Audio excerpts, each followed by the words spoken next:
চিংড়ি মাছ তো সবাই খেয়েছেন, তবে চিংড়ি মাছের পা দিয়েও যে এত সুন্দর রেসিপি হয় সেটা হয়তো অনেকেই জানেন না। হ্যালো গাইস, আসসালামু আলাইকুম। আজকে আমি আপনাদেরকে চিংড়ি মাছের পা দিয়ে খুবই মজাদার একটি রেসিপি করে দেখাবো। আর এটি খেতে এত বেশি মজা লাগে, না খেলে কিন্তু আপনিও বুঝবেন না। তো রেসিপিটি বানানোর জন্য প্রথমে চিংড়ি মাছের পা গুলোকে লবণ আর হলুদ দিয়ে তেলে লাল লাল করে ভেজে নিতে হবে। এরপর এগুলো উঠিয়ে নিয়ে ওই একই তেলে আমি বেশ কিছু পেঁয়াজ কুচি দিয়ে দিলাম।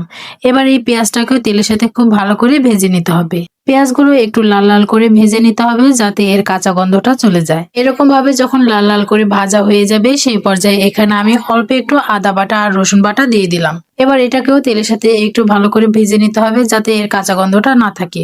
এই রান্নায় কিন্তু মশলা বেশি দিতে হয় না, তা আমি কিন্তু আদা বাটা আর রসুন বাটা খুবই সামান্য পরিমাণ দিয়েছি। এই তো খুব সুন্দর করে ভাজা হয়ে গিয়েছে। এই পর্যায়ে এখানে আমি দিয়ে দিলাম স্বাদ মতো লবণ, হলুদের গুঁড়া, জিরে গুঁড়া আর অল্প একটু শুকনো মরিচের গুঁড়া। এবার এই শুকনো উপকরণগুলো আমি পেঁয়াজের সাথে খুব ভালো করে মিশিয়ে নিচ্ছি। আর তারপর এখানে আমি অল্প একটু পানি দিয়ে দেব। এই পানিটা দিয়ে এখন আমি এই মশলাটাকে খুব ভালো করে কষিয়ে নিব। দেখতেই পাচ্ছেন আমি কিন্তু খুব বেশি মশলা এখানে দিইনি, খুবই সামান্য মশলা দিয়ে কিন্তু এই রেসিপিটা করে নিব। আমার মশলাটা কিন্তু একদম পারফেক্ট ভাবে কষানো হয়ে গিয়েছে আর তেলটাও কিন্তু ছেড়ে দিয়েছে। এই পর্যায়ে এখানে আমি একটা টমেটো কুচি করে কেটে দিয়ে দিলাম। এবার এই টমেটো কুচিগুলো আমি এই পেঁয়াজের সাথে খুব সুন্দর করে নেড়েচেড়ে মিশিয়ে নিচ্ছি। এরপর থেকে বাসায় চিংড়ি মাছ আনলে কিন্তু পাগুলো ফেলে দিবেন না।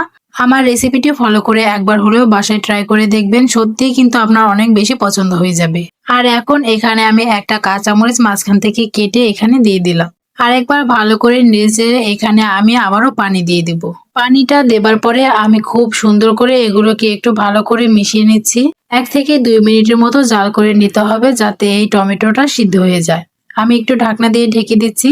এবার ঢাকনা তুলে নিচ্ছি আর দেখতে পাচ্ছেন টমেটো কিন্তু বেশ অনেকটাই সিদ্ধ হয়ে গিয়েছে। আবারও একবার মিশিয়ে নিয়ে সেই ভেজে রাখা চিংড়ি মাছের পাগুলো এখানে দিয়ে দিলাম। এবার এই চিংড়ি মাছের পাগুলোকে আমি এই মশলার সাথে খুব ভালো করে নেড়েচেড়ে মিশিয়ে নিচ্ছি। এখানে কিন্তু আর কোনো প্রকার পানি দিতে হবে না, আমি অল্প পানি দিয়ে কিন্তু এটা রান্না করে নিব। এই রান্নাটা আমি একটু ভুনা ভুনা করে নিব, তাই এখানে আর কোনো প্রকার পানি দিচ্ছি না।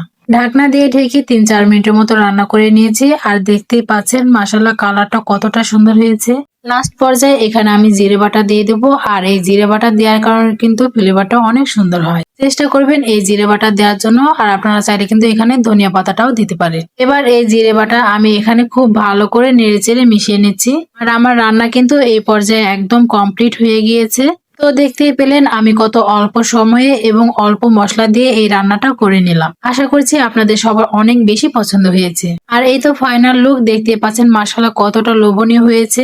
আমার আজকের এই রেসিপি আপনাদের কাছে কেমন লেগেছে কমেন্ট করে জানাতে কিন্তু ভুলবেন না। সবাই ভালো থাকবেন। আল্লাহ হাফেজ।